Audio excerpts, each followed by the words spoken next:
السلام علیکم ورحمۃ اللہ وبرکاتہ۔ بسم اللہ الرحمن الرحیم۔ عزیز طلبہ، تفسیر کے آج کے سبق میں ہم الذین ان مکناہم سے شروع کر رہے ہیں۔ توجہ کیجیے۔ اعوذ باللہ من الشیطان الرجیم، بسم اللہ الرحمن الرحیم۔ الذین ان مکناہم، وہ لوگ جو اگر ہم دسترس دیں انہیں، فی الارض زمین میں، اقام الصلاۃ، وہ قائم کریں نماز کو، وآتوا الزکوٰۃ، اور زکوٰۃ ادا کریں، وامروا بالمعروف، اور حکم دیں نیک کاموں کا، ونہوا عن المنکر، اور وہ روکیں برائی سے، وللہ عاقبۃ الامور، اور اللہ کے لیے تمام کاموں کا انجام کار ہے۔ عزیز طلبہ، اس آیت مبارکہ میں اللہ رب العزت مومنین کے اوصاف کو بیان فرمائے جا رہے ہیں کہ جب تک تم کو اللہ رب العزت حکومت اور تسلط عطا فرما دیں تو نماز کی طرف سے غافل نہیں ہونا، زکوٰۃ شرعی نہ چھوڑنا۔ ایسا نہ ہو کہ کہیں حکومت کے نشے میں سرشار ہو کر فرض الہی کی ادائیگی سے غفلت ہو جائے،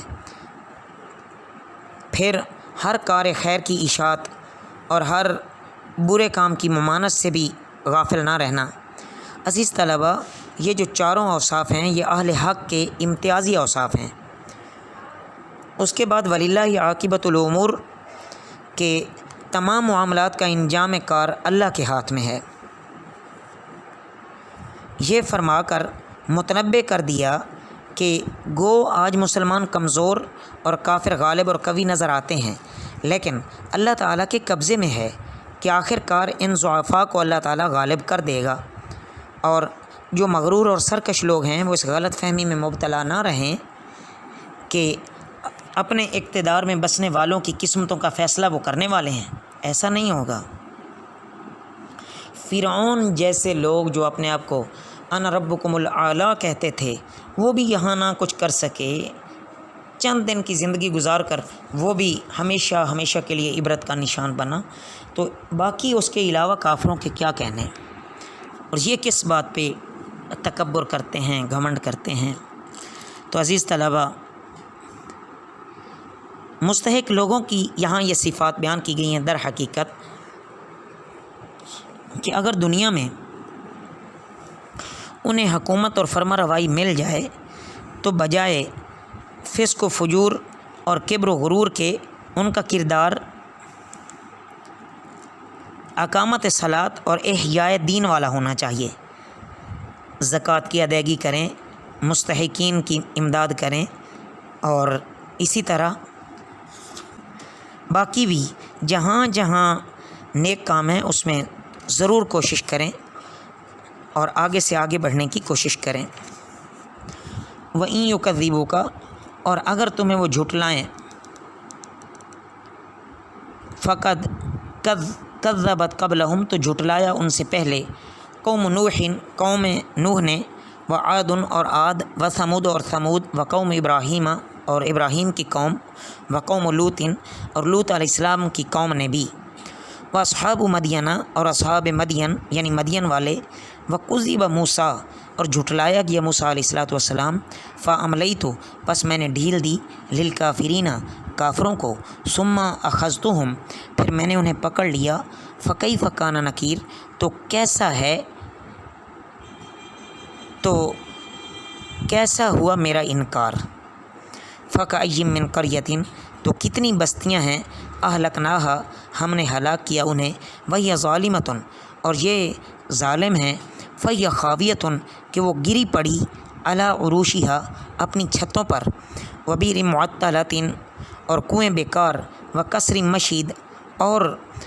بہت محل گچ کاری کے، مشید کہتے ہیں گچ کاری،